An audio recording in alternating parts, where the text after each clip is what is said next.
Thank you guys so much for tuning in for another episode of Just Call Me Bridget podcast. I really do hope that you like this podcast, and if you do, please subscribe to the channel, and also if you would like a bit of more information, please join my Patreon because it really supports to help the podcast grow, and I really only want to bring the best guests out for you. I hope you enjoy another episode, and I hope that I do give you some new knowledge that you didn't know before and it was helpful. This is all why I do this. I started this podcast just to help all the visa holders out in Australia because I didn't have enough information when I started, and I really want to make this experience a lot better for you than it was for me, that you can just come to this podcast and you'll get everything you need to know to succeed in Australia. Thank you. Welcome guys to the 23rd episode of Just Call Me Bridget podcast. Today, guys, is very different. Today's guest found me on LinkedIn and he reached out to me, and I couldn't be happier that he's sitting next to me today. Welcome, guys, Bartosz Cybulski. That's right, yeah. Bartosz Cybulski, yes. Welcome to the podcast. Thank you so much you. for coming in. Guys, we have such an amazing episode coming up today. So just to give people like a very good surrounding of like who you are and how long you've been in Australia and what made you come here and sort of to get to where we are today, would you be able to take the listeners through your journey? Absolutely, and that's a big question. So, yeah, look, starting at the top, I was born in Poland in 1980. That was, at the time, a communist country. My parents were both ballet dancers, and we were living in Łódź. So they were ballet dancers in Łódź, and I guess as a part of their contracts, they would travel all around Europe and perform. So I know I'm studying all the way back, but it's important to give that context because that travel gave my parents at the time exposure to different ways of lifestyles, different countries, different people. They traveled all around Europe, right from Greece to Spain to England, variety of places. One of the trips that my dad was fortunate enough to have early in his career in the early 80s was to actually come to Perth and to perform in the Nutcracker.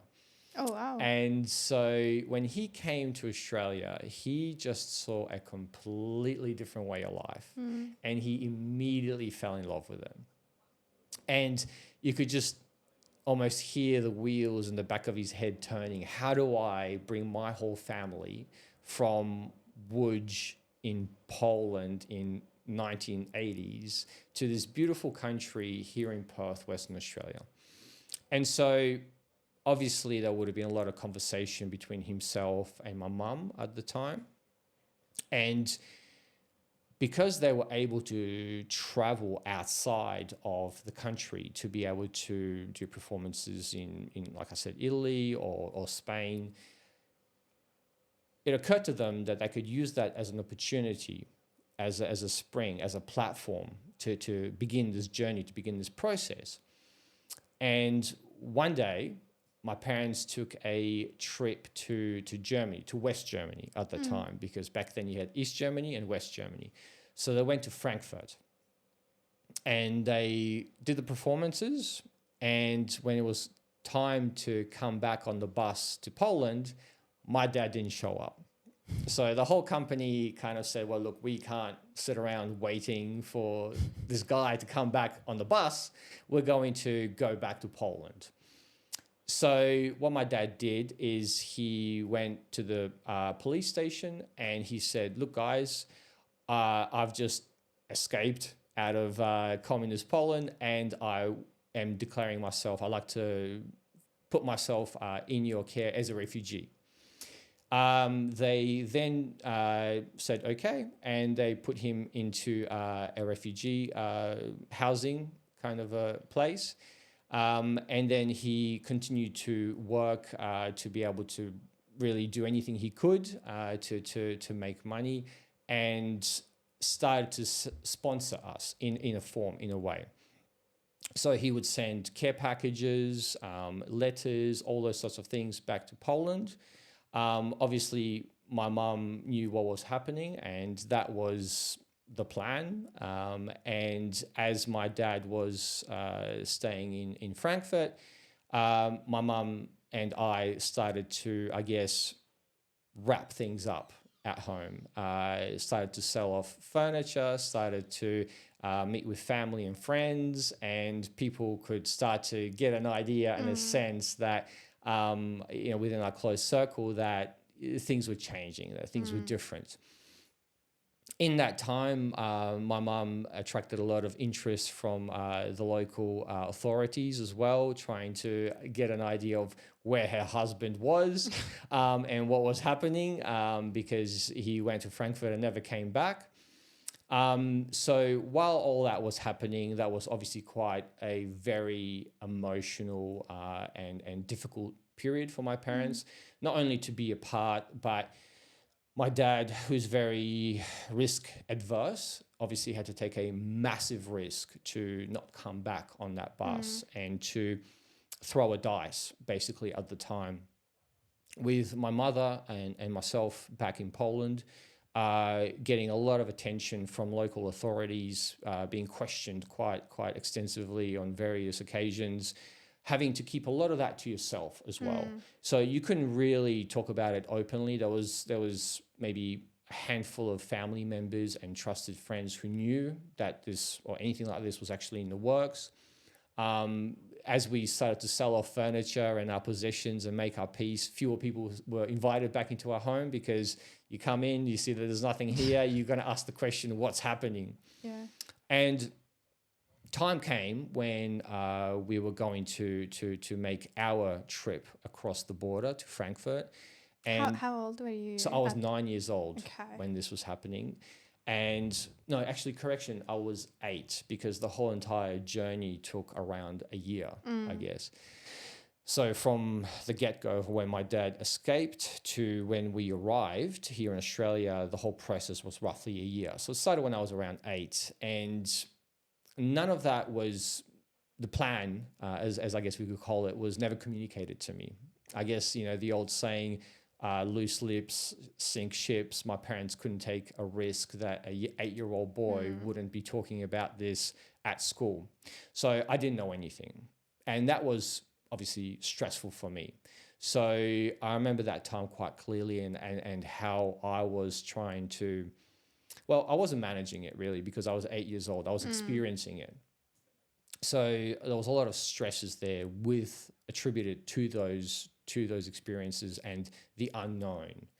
But the time came when I remember vividly, just before I talk about that, my mother, one day we were in the apartment, said, because back then you didn't have computers, you didn't have social media, you didn't have any of that. Kids ran out onto the street and played with tennis balls and soccer and all those sorts of things. So you had a very strong local network presence. And so my friends on the street with whom I used to play with in the park, they were a big part of my life.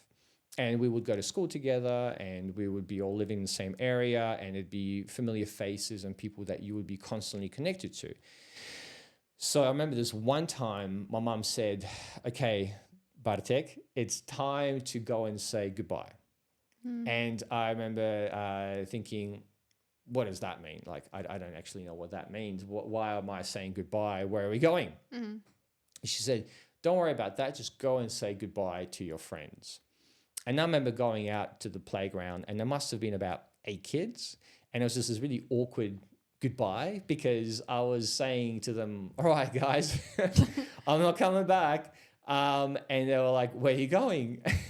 I don't know. And I said, I don't know.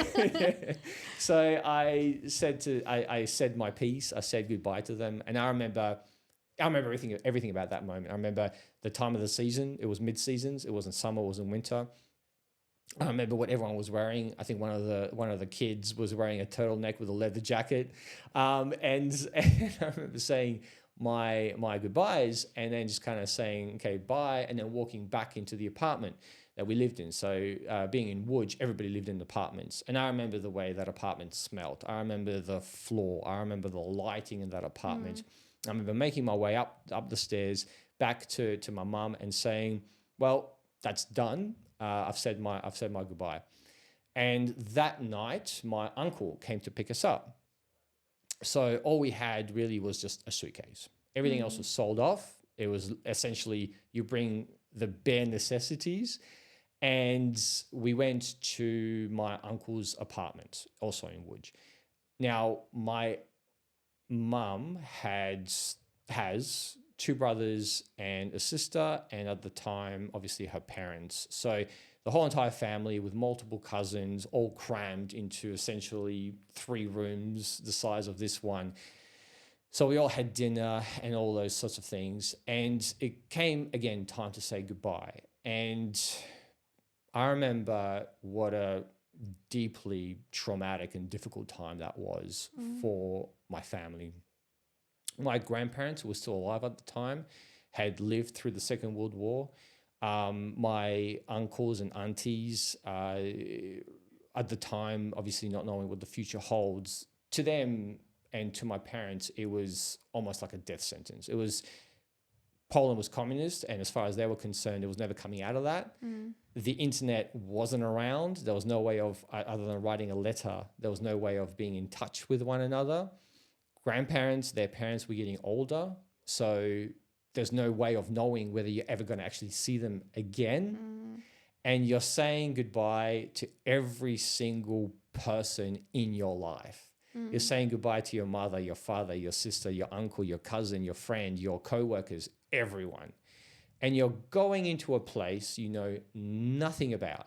You don't know the people. You don't know the culture. You don't know the language. You don't know where do I buy a bus pass and how do I use it? You know nothing about the place you are about to be thrust into. And you're moving, for my parents, into that space in your late 30s, early 40s. So when you think about starting again, if you're doing that as a young person, as a kid, you bring a different energy. You have a different plasticity to your brain. When you're doing this as an adult who's closer to their 40s or past their 40s, you're bringing in your baggage. You're bringing in all the things that you've already grown up with and that you understand, and you're pressing the restart button.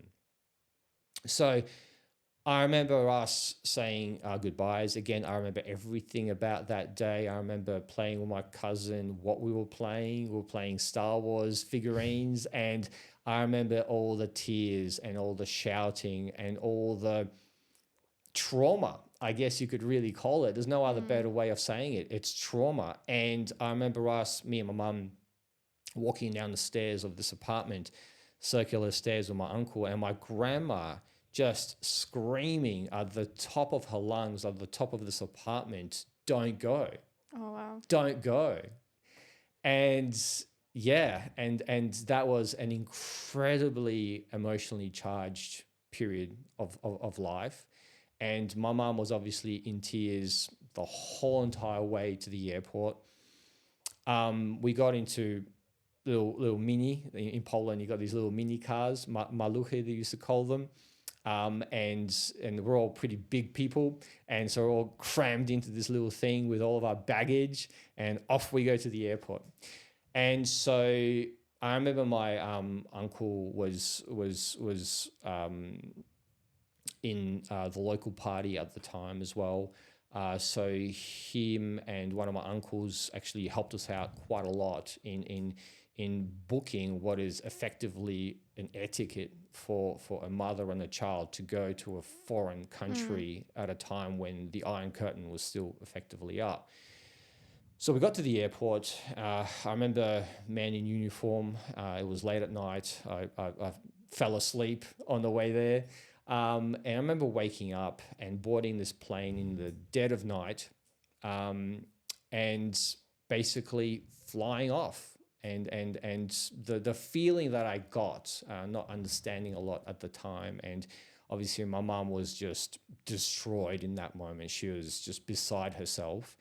Was that we're never coming back. You're never going to see these people again. You're never going to see this country again. We've left and we've moved on to make a fresh start, and there's no going back. Basically, you've burnt all the bridges. You're done. You're off you go, and you're going to have to start again. And if it works, great. And if it doesn't, well then, yeah, you've given it a go. Yeah. We land in Frankfurt, and I remember my dad met us at the airport, and it was a very, very emotional reconnection. Again, I remember, because I didn't know what was happening, I didn't understand what was happening at the time. I genuinely believed, in some part of my mind, I guess, that it was just going to be my mum from here onwards, not knowing anything, because it was at least 4 to 6 months in Poland that we spent without my father. And for me, again, not being told anything, it was just like, well, this is what it is now. It's just me and mum here in Poland with family, and that's it. And then here's this man back in our life again, my father. I remember he had a beard, and I remember us all hugging really tightly, and greeting one another, and then going back to the refugee housing. So in those days in Frankfurt, refugee housing was basically an apartment block, and it was in suburbia, and a family or a group of people would stay basically in a room about this size. And that was actually really good.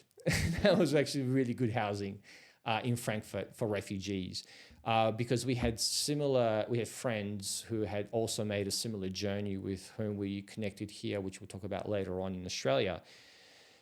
And they used to stay in open halls, like imagine a basketball hall with beds lined up, and a family would be given 2 or 3 beds, and they would just sleep in open, kind of like an open office space.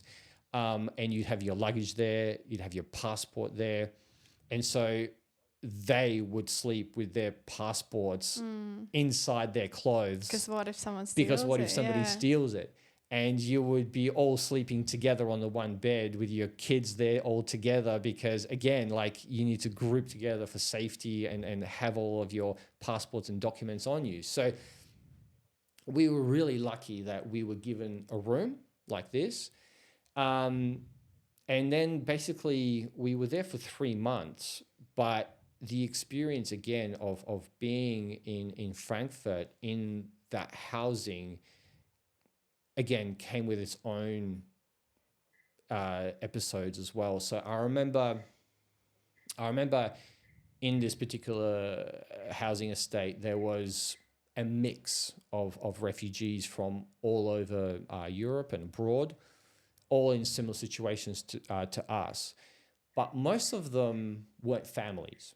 We were one of the few families in that establishment. There was mainly a lot of young men, because the young men would migrate, and then, like my dad moments before, would then sponsor the families and then help them to come across.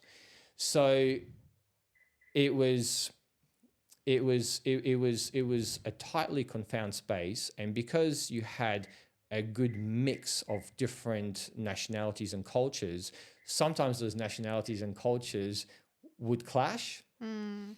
And I remember, so again, I slept through all of it being a child, but I remember my parents telling me stories about what happened the night before, and how it was. So the police were called in regularly to this place to help break up fights and take people away. But I remember my mother used to clean the hallway, and I always wondered, why are you cleaning the hallway in this place that's not yours? she was cleaning the blood off the floor and the doors and all of the walls, because the rioting would get to a point where people would be busting each other up, and the cops would come in and they'd clear everyone out. And we were like, my parents would barricade that door. They'd put a couch on it, or they'd put some other piece of furniture. And I remember one time, I think my dad actually had to put his back up against the wall because there was a couple of other guys who were beating each other up on the other side. And obviously he wouldn't allow that to spill into the family space. And so it was a pretty interesting place to stay at as a family. While we were there, I went to local primary school. So my dad was very adamant that we weren't going to be in Frankfurt for long. One way or another, we were going to move on to the next space. How did you go to school, like with the language barrier? Correct. So I didn't know the language at all. So I was encouraged by my dad, and my dad encouraged the teacher to speak to me in English. Because coming from Poland and doing 2 years of primary schooling, only spoke Polish. And so I had no English at all, no knowledge, no anything. My dad would actively keep learning English every single day, every single night. He would try and speak to everybody around him in English, because by then West Germany was embracing different cultures, and English language was becoming more mainstream. So he got around speaking English the best way he could, broken English. And he would always encourage me to learn English. And so when I went to school, he said to the teacher, just speak to him in English. And I would predominantly communicate with the teacher in English, but I wasn't really understanding anything else that was happening around me with the kids. But the kids were really good. It was a small primary school. And I remember I used to spend a lot of time alone. So that's another reoccurring thing that'll come up. I used to spend a lot of time alone. I remember I went played in the sandpit by myself. I would go running around in the park by myself, and it was the start of, I guess, a deeper connection between myself and my parents, because we realized in that moment we came from a big family. My parents who had a very successful career, lots of friends, very recognized, to being just us, just the three of us. This was going to be our world. And that was going to be our world for a very long time to come. And so we started to really connect with one another in a deeper way. My parents were very career-minded. I remember being raised by my grandparents because they were always at work. But when we made this trip and we landed in Frankfurt into the situation that I had described, we realized that it was just us. So we had to really connect with one another, rely on one another, trust one another, depend on one another. I know it sounds silly, but it was a real important moment for our family to come together in that way. So I'd go to school, I'd do the best that I could, I'd come home, and I'd just spend time with my parents. I used to read a lot of books, Polish, English, all that sort of stuff. In the meantime, my dad would often go out and work construction, any work he could get, just to basically... So he wasn't able to continue with the ballet anymore? Okay. No. So, yeah, he left all that behind. His whole entire career, everything he had spent 20 years building, his name, everything, all of his connections, everything, he left all that behind. And while we were in Frankfurt, he would work construction. He would just do whatever it is he could. And so there's nothing wrong with it. You just do the work that you can to support your family. So he would work. And my mum would stay at home with me and just basically just lock herself in the room, make sure nobody came in or out. And I was at school, and my dad would ride me on the back of a bicycle to school, and then he'd pick me up. So we had a little bit of a routine going. Now, while all that was happening, obviously we had the primary goal of getting across to Australia. So my dad had applied, this is in the late 80s, for a visa here in Australia. as a backup, he also applied for a visa to Canada. And so we didn't really want the Canada visa. We really wanted the Australian visa. Fortunately for my dad, he had made some connections in the time when he came here to Australia with some local Polish, I guess, co-workers within the ballet community at the time. And they acted as sponsors for his visa. Oh, wow. So with their sponsorship, we were lucky enough to secure a visa to come across to Australia. And I just remember how happy my parents were. I mean, what an emotional roller coaster that year was. What a life-defining emotional roller coaster. You know, you talk about baggage and experience. You carry these things for the rest of your life. They define who you are. And so I remember how happy they were that this was it. They had finally achieved the goal that they had set. That they took a massive gamble. They had turned basically their back on everything they knew and loved in Poland, and it paid off. And here we were coming to Australia. And so we got the tickets sorted out. We got onto the plane. I think we connected from Frankfurt to London, and then we got onto a Qantas jet, and we came. I think it was a straight flight with a stopover in Singapore potentially, or Dubai or somewhere like that. And just that whole entire trip was just this feeling of accomplishment, of hope, of real, you know, if you could roll the credits on your life, that'd be it. That'd be the moment where you're rolling the credits. You've done it. But obviously, the end of one journey is just the start of another. And so we came to Australia and we got picked up from the airport by our sponsors. We went and stayed with them for must have been a few weeks to just settle in. We came in with nothing but a briefcase and a heart full of dreams and hopes. And I remember driving from the airport to their place and seeing palm trees on the side of the road and thinking, man, this is it. We've made it. We've hit the jackpot. Never seen palm trees on the side of the road.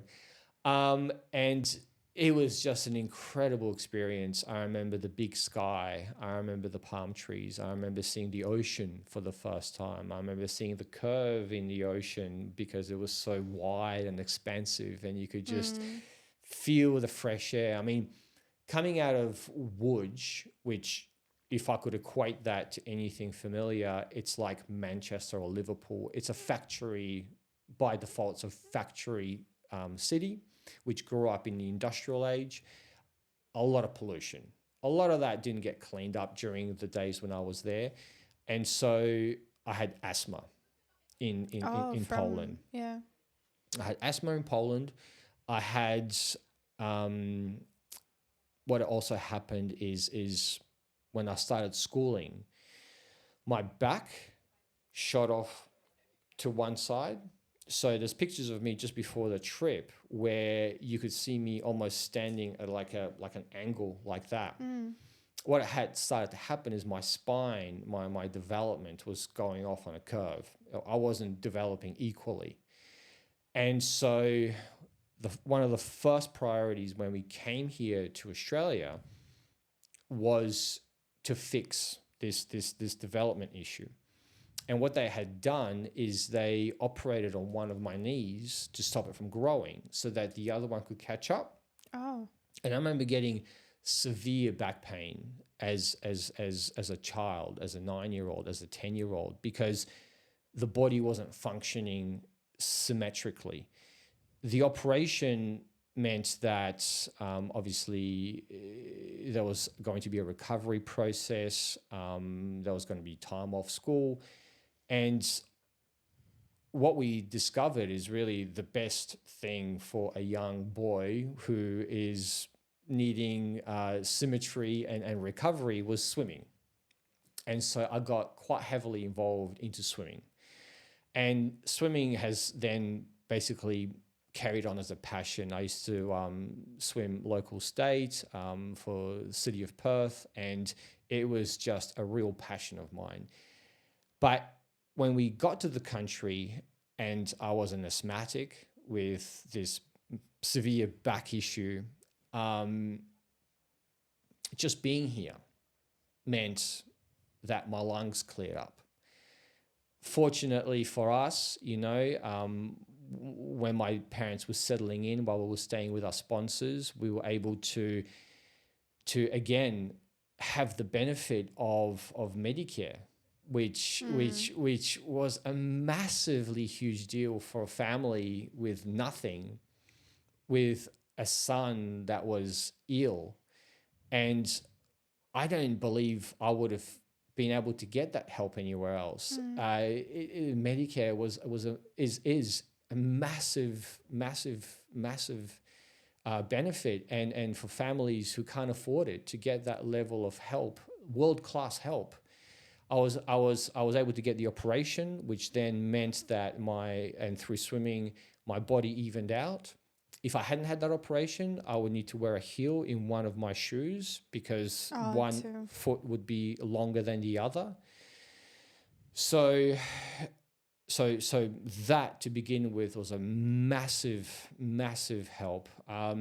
We then went on, and my parents, they are fiercely independent and they're extremely hardworking. So one of my parents' first priorities was to get into work.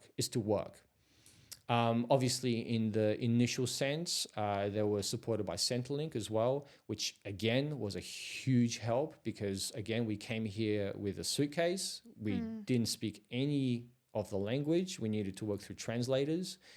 But my dad and my mum's number one priority was to work. They wanted to be valuable citizens. They wanted to fit in. Yeah. They wanted to be a part of the Australian culture and lifestyle. And so my dad tried as much as he could to work in his industry, in the ballet industry. But at the time, that was difficult. This wasn't a space where he could realistically pursue that career again. And he did attempt for perhaps maybe a year or two. And then he very quickly realized that this wasn't something that was going to be sustainable. It wasn't going to be something that was at the time going to be able to put food on the table. And so he became a taxi driver. And he was a taxi driver for another 20 years after that. Oh, wow. And so that allowed him to, again, put food on the table, to send me to a school, to allow us to eventually buy a house and to grow up in Australia. For myself, so for my mum, she never went back to work again. My dad worked as a taxi driver.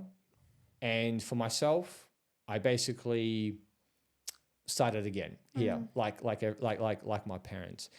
But being 9 years old at the time, again, not learning and not knowing any English prior to arriving here, we stayed in Chewett Hill, and I went to St. Dennis Primary School. And St. Dennis Primary School had a great ESL, English as a second language class. And the next 3 years were basically me learning English. And so then we talk about coming to Australia and, I guess, attitudes and culture, and how does a family, or in my case, how does a kid who doesn't know any English fit in at school? For myself, it was very similar to what had happened in Frankfurt. I would go to school and I would just hang out by myself and I would then go to ESL and I would learn English. And that was just the process. Fortunately for me, and fortunately for anyone who comes into any country where they don't speak the language, because you're surrounded by it, the newspaper, the radio, the television, the store clerk, your friends, your co-workers, they're all speaking this language, you learn pretty quick. Yeah. And so as a child, I learned pretty quick. You learn to understand first, then you start to say a few words, and then it all sort of gels together. So, but I remember in the early stages of primary school, it is, again, a very, you're very vulnerable as a migrant who doesn't know the styles and the customs. And at the time, it was really expected that you would fit in as quickly as possible, learn the language as soon as possible, and just get on with being a citizen as soon as possible. This is the late 80s. And so I'm trying to catch up with all of that, trying to understand the nuances and the language and the people and the styles. And it's like anything, anywhere. There's going to be amazing people that'll help you on that journey. And there's going to be people who are not as amazing, who are not going to give you as much help. So I experienced both of those styles as well. But again, fortunately, the good people in my life really helped me to understand. They sometimes just kept me company when we couldn't speak the same language. But it was okay because you're kids and maybe you can kick a footy around or you can, just run around the oval and play tag. So I started to fit in. I started to make friends. Slowly but surely, I learned the language. But for my parents, especially for my dad, who had to work as a taxi driver, knowing broken English, he faced a lot of challenges working in those early years. My mother, who, again, did learn English but never went back to work, faced her own set of challenges and frustrations, simple things like going to the shop and trying to buy things and trying to pay with cash and not knowing the number that the person is telling you in checkout. Yeah. And so you just hand over a $50 bill thinking, well, I'm not sure how much I'm going to get back. Is it even enough? And so she had her own set of challenges. So all of these things, especially for my parents, take a mental health toll because it's all terrifying for them to begin with. Just not knowing is terrifying, even though you're dealing with good people by and large, because I believe most people are good by and large. You don't know. You don't know. Every single thing is a new experience and a new journey. And so they would come out and they would start to basically, their world got smaller. They went from being very curious people. They went from being very, people who wanted to discover the world and to experience everything in it, to becoming people who just knew their local supermarket. They knew the street that took them there. They knew their little home, and they knew me, and we got a dog, and then that was it. And unfortunately, a lot of those attitudes stuck. And as your world gets smaller, it keeps getting smaller. And we did make some friends here as well, Polish friends, which was quite good for a little while. But again, the toll, emotional toll of having to uproot and to say goodbye to everyone in your country of origin and getting a glimpse into how people work or how the world works leaves its mark. And a lot of those friendships didn't last over time. And so that is a real thing that people face when they are confronted with some pretty large obstacles, and some people may flourish through that. Other people may just kind of isolate themselves a little bit and insulate themselves from the world. And so for me, luckily, being young, I either slept through most of it or I didn't catch on to most of it. So for me, at the age of 9, being here in Australia, I embraced it. I learned the language. I made some friends in primary school. I got through all of that. And by the time it was time to go to high school, I was pretty well assimilated. I blended in. I fit in. Other than my name, you wouldn't really know too much about my background. And luckily, Australia is a nation of migrants. And so we went to a high school in Leaderville, which was filled with migrants. So my friends, again, it was like sitting around the United Nations table. Everyone had a different story from a different part of the world, and none of it mattered because you were all here together and you were all in the same school and you were all facing the same curriculum and you were all in the same age group and you were all getting through it together. And that difference bound us in our similarity. And it didn't matter. And we just got on with life. Other things mattered, you know. As I said, I was swimming quite a lot at the time. So that became my distinguishment in high school. I became known as the guy that swam. Made some amazing friends in that time, good people, and really proud to have known them at the time. And high school for me by then was like high school for any other kid.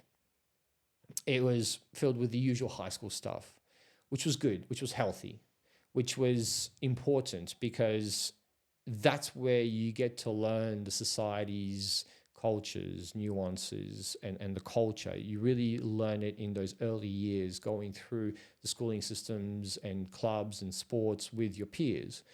So by the time I graduated high school, I was in. I was happy to be here, and went on then to university and work, which we'll talk about. But just really quickly, what that gave me by that stage personally was a deep sense of gratitude. I remember Poland very clearly, and I could see what I had come to. And I know my parents share that same sense of gratitude, you know, and gratitude really comes from a sense of perspective for me. When a lot of, we always, in some ways, we are always drawn to what we don't have. And I see a lot of my friends who were born here love Europe, and they talk highly of Europe. Being in Europe, growing up in Europe, I can see its beauty and I can see its value as well.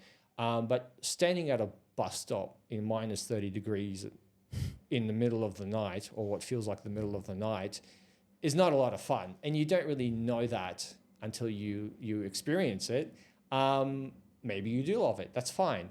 But a skiing holiday is not working in Europe.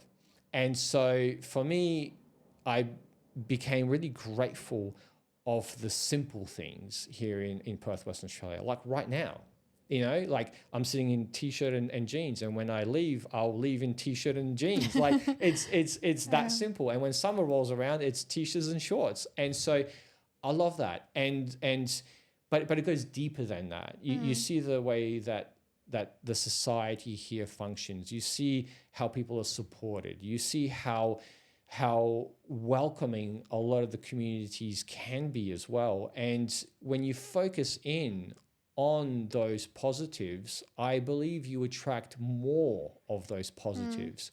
When you focus on what's wrong, you're going to get more of what's wrong.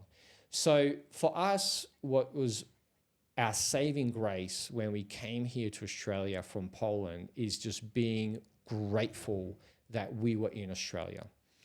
And that meant we met amazing people. We were lucky enough to be exposed to amazing situations. Everything just flowed for us. My parents were fortunate enough to buy a home and to pay it off. And that's their little nest egg. You know what I mean? That's their pride, that they never became investors or entrepreneurs. For them, leaving Poland and coming to Australia was their investment. That was their entrepreneurial spirit getting burnt out to a nub to come to Australia, into a place they knew nothing about, and to make it work. That was their big gamble in life, and it paid off for them. And they've never looked back, and they've been grateful ever since. Now, for me, growing up here in Australia, unfortunately, I've had a large disconnection to my family in Poland. After we graduated from university, me and my wife now went to Europe for a working holiday visa, Pubs UK at the time. And we stayed in Poland for about 6 months. And I was lucky enough to reconnect with family. And what a beautiful experience that was. And my wife is from Malaysia. She's a migrant as well, and she has a similar story. So I've been to Malaysia quite a lot of times, but for our kids, their connection to Poland, other than my parents, is really non-existent. Yeah. And so that's something that, I mean, yes, I can make the effort to go back and reconnect, and I do intend to. But on a large scale, I'm also accepting the reality that Poland is on the other side of the planet, and that the connection there is probably going to be a little weaker than it is with Michelle's family here in Australia and Malaysia. But that's okay, because again, we make our own life here. You make your own life here. You make your own culture. Your heart is here at home. You make your own friends, your own community, your own family. And that becomes your new life. That becomes your way forward. In a way that's helped me not to keep looking back, because when you keep looking back, you're stuck in what was, and you're here now in this beautiful space, and it really is what you make it. So if you do focus in on the opportunities you've got here, and you do focus in on the people that you meet here, you become open to the life and the world that is around you right now. When you're constantly thinking about what was and where you came from, and you're living in that past, you're not really present. Yeah. And so that is an obstacle in itself. And I know it's hard to let go of, because there's so much love and life and memories being created in where you've come from. And it's still there in many ways. But all of that is here too. And when you eventually find the strength, because you do have to find the strength to put it down, then you can pick up where you are over here. Yeah. So for us, it really became this attitude of embracing the lifestyle, of being a part of this beautiful community, of becoming Australian. My parents' dream and passion is to travel all around Western Australia. They love the state, and I do too. And it really is a beautiful state, and I think you don't realize how big it is until you get out there. But when you're that happy about being in that location, you then are able to then explore those new opportunities and to see its beauty for what it is, rather than compare it to where you've been. So the journey there, once we sort of came back from Europe and had finished off with studies and things like that, was to start to branch into basically career and work. A little commercial break from this amazing podcast. I just wanted to shout out Pleasant Active products for you guys, because I've been using them for the past few weeks and it's been absolutely amazing. I'm already seeing the changes that my hair goes through. So I've been using their shampoo, conditioner, and also their hair serum oils. It's absolutely amazing. I started using them because my hair used to be very long. It was really healthy and very thick and nice. But I just lost all of that when I moved to Australia because of working in the farming industry and also in FIFO. My hair is always exposed to very dusty environments, and also the water here is a lot harsher. Because I keep bleaching my hair as well, it's done its damage. But these products have really helped me to start my hair growth journey and really get my hair back to its healthy state. They use all of these amazing ingredients like placenta extract, keratin, liquid silk, glycerin to really nourish and strengthen your hair. I'm very excited to share with you my journey on how my hair will start growing back to life. And if you want to try out these products as well, please use a discount code, which is the same as my Instagram username, so Birgit HVA. So it's like my name, Birgit Hyvä, but just skip the U in the middle. So let me know how you go if you do try out these products, and let's grow our hair long together. I do really want to touch the thing that you said about, sort of like living in two places at once and like just really embracing and appreciating where you are today. So if we're speaking about, and I see so many people struggling with it every single day, myself included, now I've really sort of been like, this is where I want to be and this is where I want to stay. But until I feel like you have because the visa process takes so long, right? So I've been here 6 years and it's not for another few years that I'm actually going to get a PR and so on. So when you actually get that stable, that like I'm actually able to stay here, and people are not going to take that, away from me. I feel like until then you're always in that space of, well, I don't know what's going to happen. So I sort of have to look at, and live at two places at once because, they might take this amazing opportunity away from me every, single day. They could decide that. So if there is someone who you feel like who is in that sort of like, I don't know, what would you say? Like, what would be the questions that a person has to sort of ask themselves to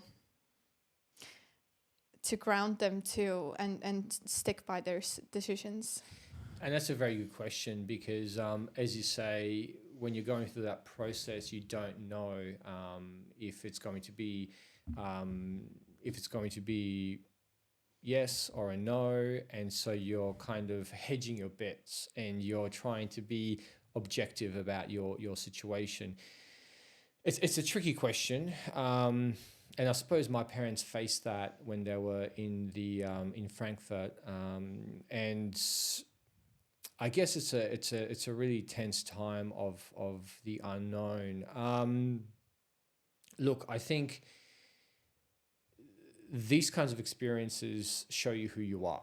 Mm-hmm. They're going to push you to a certain limit, and it's going to be your own journey. It'll be your own definition, and the way you approach it will be different for everyone.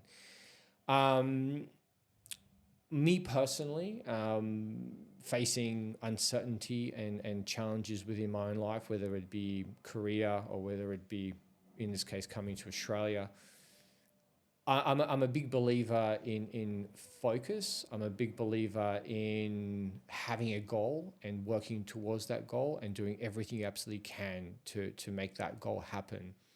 The sacrifice that comes with making that goal happen, the mindset that comes with making that goal happen. It's like anything else you're trying to build in your life or do in your life. Every part of you has to be dedicated to what it is you actually want.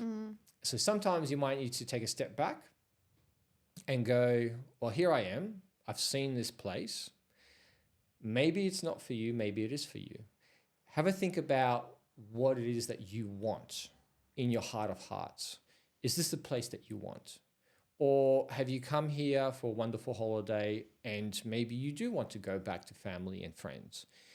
But when you take that inner journey, when you ask yourself that inner question honestly, you start to formulate some kind of a sense of your own identity, of your own purpose. And once you have a clear identity and purpose about your own journey, then everything kind of starts to flow into that space. So if you do decide that this is it, then things will start to happen organically. You'll start to network more here. You'll start to put down more anchors within the space that you are in. And you start to give less energy to what was back at home. And your mind will just be more future focused into this space. And so that's probably the best advice I could give when a person is in a space of uncertainty, and to take that inner journey and to be clear exactly why you're here. Is this where you want to be, and where do you want to end up? And that can be a difficult question to ask, because you'll face your own challenges in that space, because some of those answers you might not like. You might not like the answer that you might never see your parents again. Yeah. That's not an easy question to ask. That's not an easy question to answer, and you don't have to answer it straight away. But the fact that you ask it and it's in the back of your mind, and you can process it over time and accept that you may never see your parents again. I know it's dramatic, but it's also, depends on where you come from, a very real possibility. I never got to see my grandparents again on my mum's side. I was lucky enough to see my grandmother on my dad's side, but I never saw my grandparents again. So those are the decisions to think about if you're ever in doubt. Oh my God, that is so heavy. It is heavy. Right now, I'm like, I'm going to go. Yeah. Because it is actually quite sad if you think about it, you know, because I've been here 6 years and I've been only home twice. Yeah. So if you calculate that in a 10-year span, how much time you actually get with your loved ones, it's very little. But I think it's very important to really, like you said, like just you need to listen to your heart and go by what you want in your life, and not live what others might expect of you or like of you to do. Looking back as, oh my God, I'm always like, I would have loved to see Australia in the 80s when they still had like all the old cars and all the, you know. It's great. But, you know, because you obviously, you know, you've networked so much, and you obviously have seen so many people and going through your own journey. If you look at Australia today, do you think the like visa journey, how do you view it being from obviously you were very little, so it wasn't like so much reliant on you, but do you see it's way harder nowadays, or do you feel like it's sort of the same because everybody goes through that process? It's difficult to comment for me on the visa process, having my parents gone through it in the late 80s compared to what it is now. But one thing I believe is always a priority, which I think is a good thing, and that is, you know, my parents' attitude when they came to Australia was one of contribution and work and belonging. And I think as long as people have that mindset of contribution and working and belonging, I think that is always the right approach towards transitioning, and in this case, the visa process.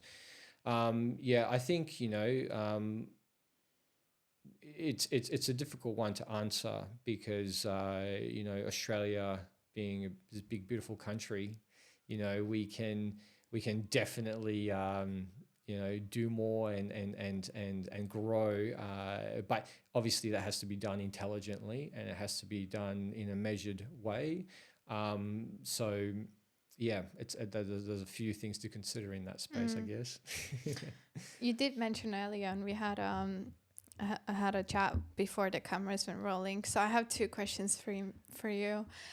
First is, I feel personally, in my own experience, how like you said, there's always two kinds of people, you know, because Australia is a city of, you know, a nation of migrants, but I do feel like it's sort of like heated up in a worse way lately than it has been before. So when I came here as a 19-year-old, I was like, oh, everyone's gonna love me, everyone's gonna be like, yeah, you came here, I'm happy for you. But it wasn't the case at all. And I think that was like a very like punch in my lower gut when I realized. I was like, wow, like this is like, I really have to work hard to own my space here and to really get people to, you know, I don't know, I guess take me as a part of them. And then that leads me to the second question. I told you earlier how all I did every single day was, you know, I was like trying too much almost to fit in.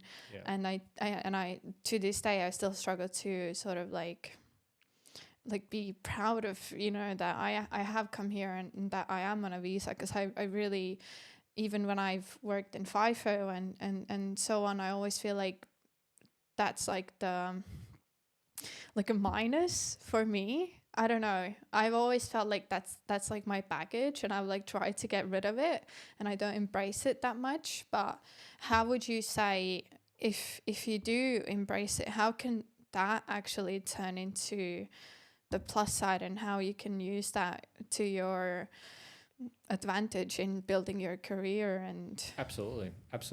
And that's a great question. I love that one, because exactly it. As a migrant, you come here and you might have a certain perception of what Australia is. You come here and then you get the reality of what Australia is. Nothing is ever as good or as bad as we imagine it, but there is a certain reality to life.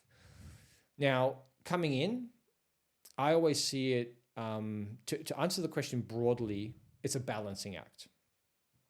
You come in and, as my parents, as myself, you learn the language, you learn the customs, you learn the, you know, like the old saying, you do as the Romans do, right? When you're in Rome, you basically adopt the customs and you adopt the way of life, and you understand how traffic laws work, and you speak English, and that's the fitting in bit. Okay. The other bit, so once you've done that, what ends up happening is people just keep going down that path, and they can lose their own identity. So you've come from a beautiful culture yourself, and you've brought it to a nation of migrants. And the way to see it is you are enriching the place that you are in with your culture, with your background. To lose that culture, to lose your identity from where you've come from, is a way of robbing yourself and Australia. Because when we all come together with our experiences and knowledge, we enrich the space that we are here. If we were all the same, where do the new ideas come from? Where's the edge? Where's the spark? Where's the passion? Where's the life? Where's the love? Everyone is just the same. So it's a balancing act. And unfortunately, people suck at balancing. Mm-hmm. But you come in and there's certain things you do need to get on board with. But once you've done that, be proud of who you are. Be proud of where you're from. Own your name. Own your background. Own your culture. How does that relate to work and business in particular? So think about it. What is business? What is work? It's a way of selling your skills. It's a way of advertising. What's an advertisement? It's a loud, shining color. It's a loud noise. It's attention grabbing.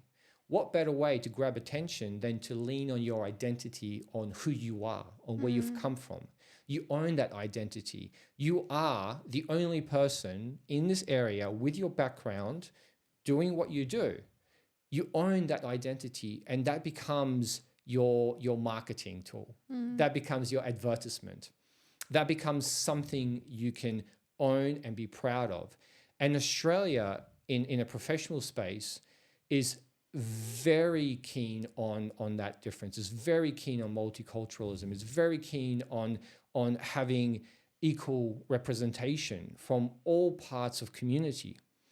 So when you walk into a job or a career or a business, your difference, the thing that you're trying to smooth out and make the same, is the thing you should be amplifying, because it's going to open doors for you. It's going to help you to be recognized. And that's the best way I could answer that. That's a great answer. That's a very good answer, because that's really what makes people remember you, isn't it? That's right. Your difference. Yeah.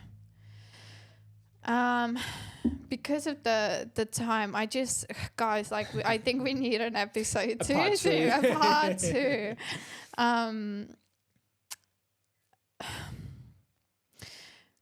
I do want to sort of a little bit dive into your professional career today as well, because you've gone to and studied bachelor's in communications and media. Where did even like that part come in, and how you sort of what drives you in that area? Yeah, I think that's a whole different conversation, right? But just quickly to give a bit of a background, I think my professional passion about what I do for work and how I got into it is very different to all the migration stuff, because personally I've always been really passionate about technology, and so I have a few passions in life. The other one is health and well-being. Health and well-being coming from the fact that I was very sickly as a child, nearly died in Poland, had to have the operation, was asthmatic. For me, health and fitness, and this is not answering your question, this is a different episode, but for me, my drive for health and fitness comes from a practical space, not a superficial space. For me, I have to be healthy and feeling fully able to live my life, because if I don't, my back might go again and I might never be able to roll out of bed. But to answer the question about the profession is, again, it's a passion around technology. So when I first started university, they didn't actually, so internet was just coming out. They didn't actually have a course in digital communications per se. And I think Murdoch University was the first one that offered it. Wow. And it was just like a mishmash of stuff. And I was in one of the first years that went through it. And I found that absolutely interesting and passionate, because I just, when I took one look at the internet, I just knew it was going to change our lives. It's the way I guess people must feel about AI now. AI is in its infancy, and I've actually got another podcast coming up about AI, but it's going to revolutionize the way we live, work, play, everything. So when the internet came out, I being technically orientated, I absolutely fell in love with it. And so communications was always a passion. Technology was always a passion. So it was a natural kind of a stream progression into that space. And so after we finished university, there wasn't a lot of jobs going around because it was a brand new space. And at the time for tech, Perth just wasn't really a space where I could grow. In hindsight, I probably should have gone to America or another part of the world which was, I guess, embracing that technology at the time. I think the attitude was that internet was a fad and that internet was going to go away and nobody emails. How weird is that? And we went to the UK where things were a lot more vibrant.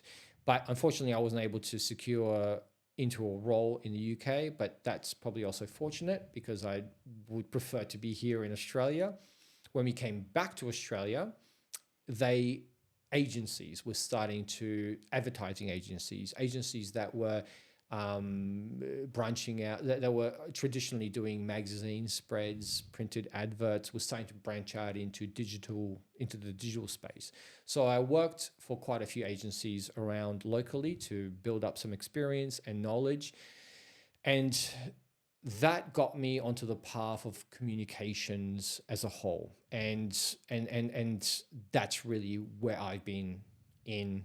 And I find the space of communications a fascinating one because we're all communicating all the time. The amount of things I learned about human behavior and what drives us and what makes us tick and why do we do what we do and the power of intention, all these things I learned through on the job, when you are describing to someone, how do you make an impact with your brand in the market?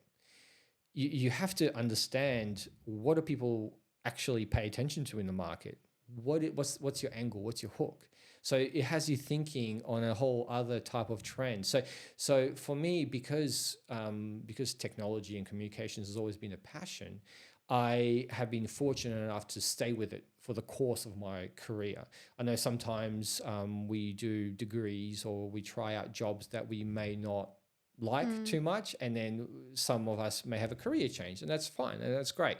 For me, because it's always been a passion, I've stuck with it and I continue to stick with it because I do see the fascinating space that it will continue to become, especially once we start to insert AI into that area. It'll be quite interesting to see what it does with it. It's so interesting because it's sort of like medicine and like every single thing. Like you have to be on it every single day because it's such an evolving space every single day. I've made like even posts how like even AI comes down to the simplest things, like applying for a job. Like your resume is read by AI and the job posts are by AI, and if you don't have the keywords, you're not even gonna come out, and the receiving end is AI. So it's like it's in our everyday life. It's so interesting. What is your sort of like aspiration of, you know, the golden question of like, where do you want to be in 3 years, or do you have like very like a, you know, pink dream that you Yeah, you know, my goals, I guess, at this stage of the game, you know, obviously continue on with the career path. But what I'm really also seeing a lot of benefit and getting a lot of joy out of is exactly what we're doing right now. You know, reaching out to like-minded professionals in these spaces, having these kinds of conversations.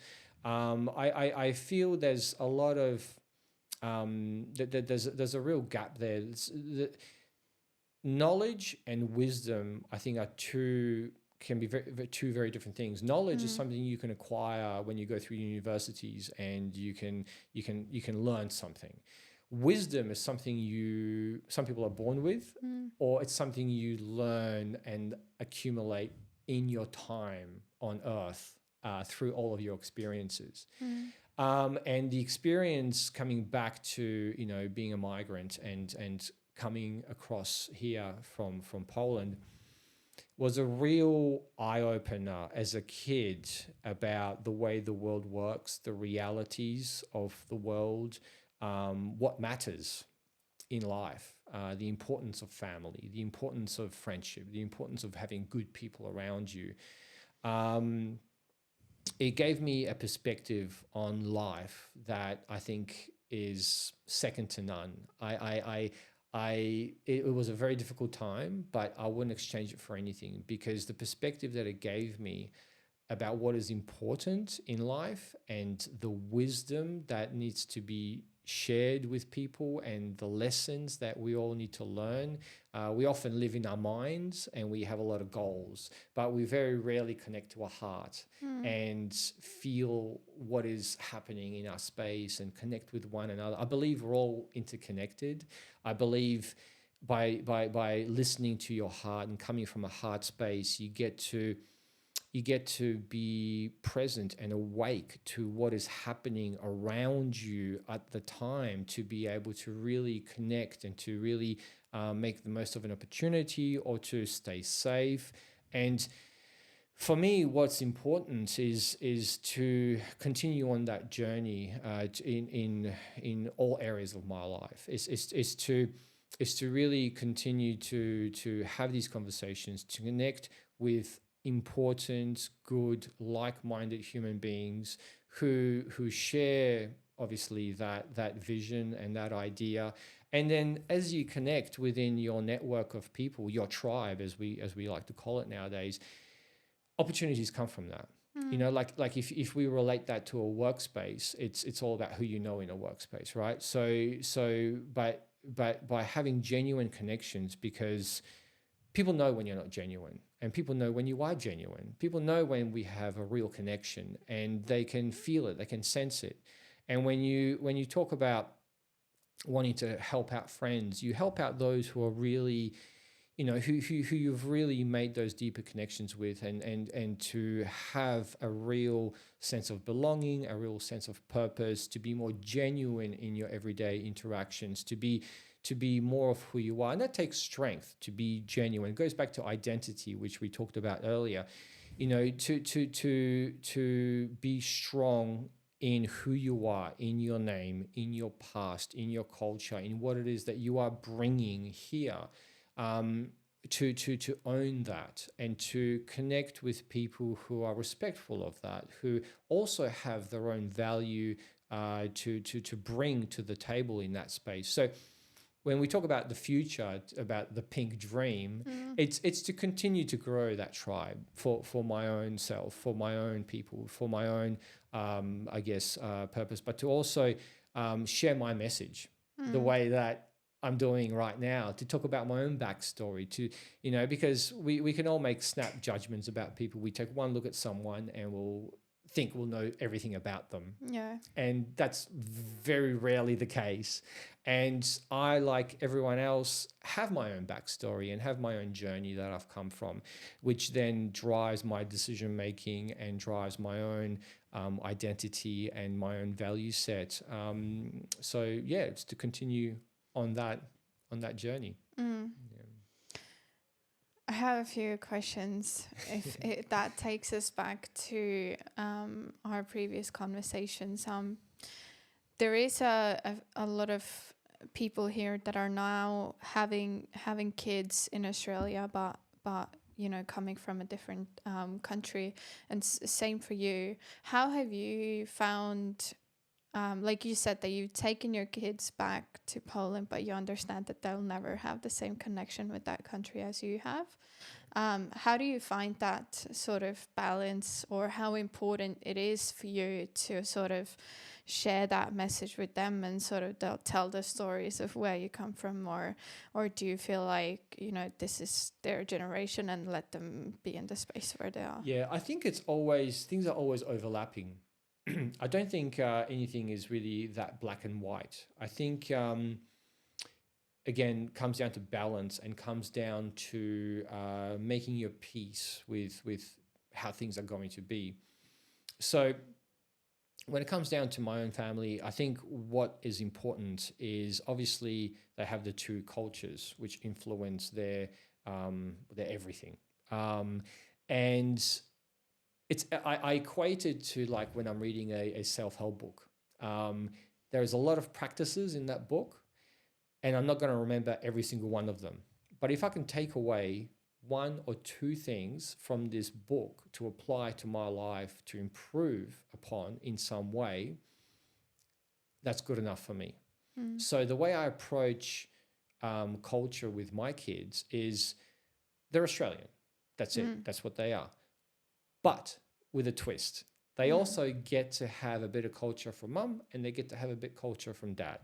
And that little bit of a twist, that little bit of identity, that little bit of who they are will then enrich them, will then enrich their families moving forward, because they might learn how to cook pierogi, and they might learn how to cook a curry, and they might put the two together, and then you get fusion in its truest sense. And in Australia, I think that is a way of adding to our space in a meaningful, positive way.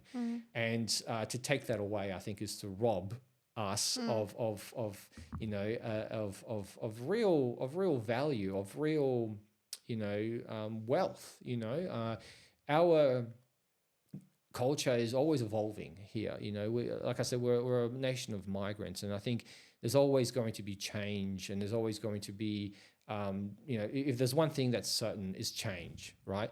And so we then come from a space where we're having cultural backgrounds from other parts of the world, where we've solved problems in different ways, where we've thought about problems in different ways. That experience is invaluable. That is the experience that you're bringing here to help to solve future endeavors and future hurdles that we might be able to face. I love that. Oh my God. There's I'm just scrolling through I think 30 or 30. We'll do another episode. It's we okay. need to do another. We need to do. Do you know? Right now I'm so happy that you write to me and that you came here and shared your story. Like I said before, it's a new sort of challenge for me as well, I guess, and I feel very inspired right now to just reach out to all different people, because Because you, like you said, like we always see the people, but we don't see their story, and I think, and that's what I love to know, like about people's backgrounds and how they look at it, and I love your take on you know how we can enrich in the culture and how we can bring all of these different knowledges into here, and it's always made me so sad when people don't see it and they only judge you for migrating in here, I guess. But just to quickly to comment on that, that'll never change. People how what would be the best way to respond if someone is in yourself. So just remember, you can always control what's happening in here. You can't ever control what's happening out here. Okay, so that will never change. You always be you, and no matter how hard you try or not, you'll always be judged. Certain people will never be pleased. Other people will just accept you always for who you are. So just be strong within yourself and stand within your own space and just accept the world as it comes and goes. Don't focus on the ones that don't, and make friends with the ones that do. And always remember who you are. That's the only way you face it. You'll never change the world in that space. There'll always be those sorts of people. Yeah. I guess you just have to find a way that it doesn't trigger you. Yeah. Which it will. And that's okay as well, because that's something that you get to work on. So think of it, the things that happen in our lives that are challenges, they're like the manure for the beautiful flower that will grow out of it. Okay? If you reframe those challenges in an empowering way, you'll be glad you were challenged in that way to have grown into something beautiful that you are now. If you allow it to drag you down, well, that's a bottomless pit as well. Yeah. It's all about that perspective. It's all about that reframing. Is there any other thought you want to leave our listeners with today? Look, other than, you know, I always think about life and the journey that is, you know, it's never a destination. It's always a work in progress. You face a challenge, you meet it head on. There's a great saying, if you're going through hell, keep going, don't stop. So as you keep going, as you answer the questions in your own life, quite often they open up new questions. Just keep taking that journey, keep taking that step, keep asking yourself internally, is this the right thing for me? Is this something that I want? Is this something that I can resonate with? And the better you know yourself, the easier the journey can get. The outside world will always be the same. There'll always be people coming in, there'll always be people coming out, there'll always be people in your way, there'll always be people who are helping you out. And so the way you reframe those situations, and if you know your goals clearly and what it is you are wanting to achieve, the simpler that journey gets. The more confused you are on the inside, the more difficult it becomes, because there's a lot of pushing and pulling going on. And the more destabilized you are on the inside, the more likely you are to get pulled in one direction when mum calls from Europe and says, when are you coming home? And then you get pulled in another direction when you get a great job opportunity here in Perth, or your visa is accepted. So by being clearer in who you are, which again, this comes back to wisdom, this comes back to experience. You're not going to hear this and go, oh yes, I'm now knowing exactly what I want. Sometimes, which we again talked off camera, we had friends here in in Australia, who were unhappy here in Australia. They didn't see it the way that I just described it. We were lucky that we were clear on why we wanted to be in Australia. We were lucky to be clear, to be thankful to be here in Australia. That's it. There was no other two ways about it. But not all of our friends were that clear. And that lack of clarity meant that some went back to Poland and then had to press the restart button again, leave everything they built here in Australia, and then decided that Poland wasn't going to be for them anymore. And they came back to Australia, pressed the reset button again. Eventually, they ended up with nothing, put a massive strain on the family, and those families split. And that's a shame, and that's unfortunate. But that lack of clarity meant that they were never truly happy. There were ones that stayed here in Australia, and again, they were never clear on why they came, and even though they stayed in Australia, they were never happy. So be clear, know yourself, and I think that's probably a key takeaway for anything you do in life. Why are you getting into a career? Know yourself. Why are you moving to a country? Know yourself. Why do you get up in the morning and run for 30 kilometers every single day? You know yourself, okay? You know that this is what you want and why you want it. And once you know that, everything becomes a bit easier. Yeah, clarity. That's Clarity. the key takeaway. If people are right now like, oh my God, I need to hear more. Great. Where can they find you? Because you do have another episodes at different podcasts coming up. I do. I've just done recently a live episode. I've got another episode coming up on AI. And the best place to connect will be on LinkedIn. Yeah. Awesome. Look, thank you so much for coming in today. I feel like this is going to be the greatest editing ever because you're so motivating and you're so well spoken and you really fit into the space really to do this sort of podcasting. I think you really should do your own podcast. You. Yeah, I'm thinking about it. I'm supporting you. I think you should do it. Because I forgot that I'm an interviewer. I was like, oh my God, that is so Tell interesting. Me more. So again, thank you so much, and I just do hope the best for you. Thank you. Thank you, and likewise, and thank you for having me on. And hopefully we can connect and continue the conversation. Yes. We'll do like 5,000 likes, and then part 2 is going on. Beautiful. Thank you. Thank you. Thank you for watching another episode of Just Call Me Bridget podcast. If you like this episode, please give it a thumbs up and subscribe to the channel so you won't miss upcoming episodes. And also, if you would like to see more of the podcast and more from our guests, subscribe to our Patreon channel as well.